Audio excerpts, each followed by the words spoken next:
Perundingan Linggarjati adalah perundingan antara Indonesia dan Belanda untuk membahas soal status kemerdekaan Indonesia. Namun pada akhirnya justru pihak Belanda mengkhianati isi perjanjian tersebut. Perundingan Linggarjati dilakukan pada tanggal 11 sampai 15 November 1946.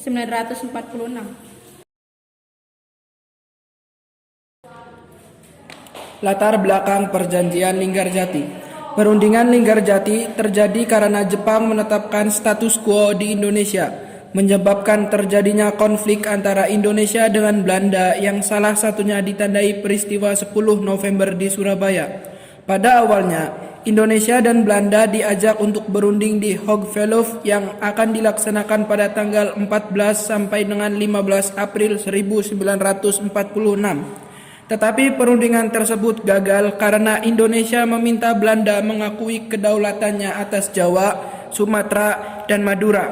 Tetapi Belanda hanya mau mengakui Indonesia saja atas Jawa dan Madura saja.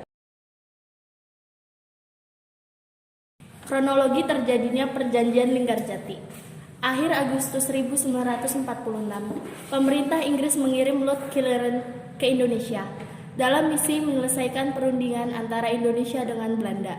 Tanggal 7 Oktober 1946, di Konsulat Jenderal Inggris di Jakarta, dibuka perundingan antara Indonesia dan Belanda, menghasilkan persetujuan gencatan senjata pada 14 Oktober. Kemudian dilanjutkan dengan perundingan Linggarjati yang terjadi pada 11 November 1946. Perjanjian Linggarjati selesai pada 15 November 1946 dan baru ditandatangani keduanya pada 25 Maret 1947. Tokoh Perjanjian Linggarjati. Indonesia diwakili oleh Sultan Syahrir sebagai ketua, ditemani oleh Akagani, Susanto Tirtoprojo, dan Muhammad Rum. Belanda diwakili oleh Wim Sermonhoen sebagai ketua dan ditemani oleh Max von Paul, H.J. van Mook, serta V. de Beer. Inggris selaku penanggung jawab atau mediator diwakili oleh Lord Killarney.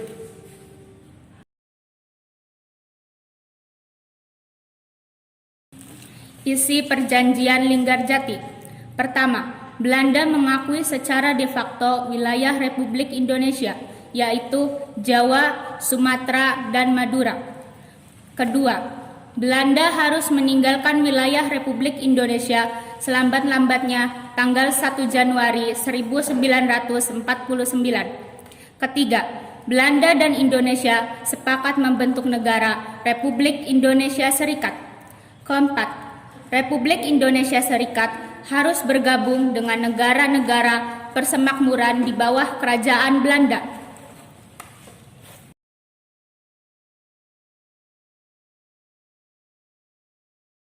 Dampak Perjanjian Linggarjati. Dampak positif.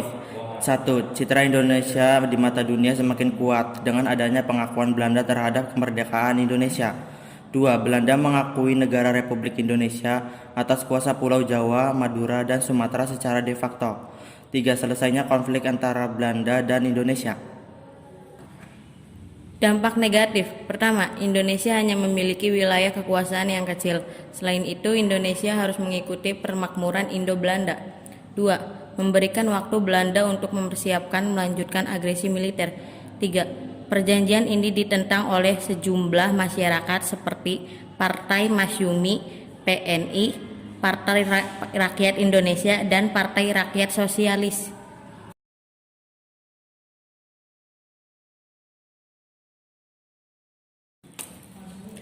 Perdebatan Perjanjian Linggarjati. Meski sudah ditandatangani, 4 bulan setelah itu, tepatnya 20 Juli 1947, Belanda menyatakan tidak terikat lagi dengan Perjanjian Linggarjati. Tanggal 21 Juli 1947, terjadi agresi militer Belanda I, yaitu serangan dari Belanda ke wilayah Indonesia. Akibatnya, konflik antar dua negara kembali memanas. Pada akhirnya, konflik ini kemudian kembali diselesaikan lewat jalur perundingan Perjanjian Renville.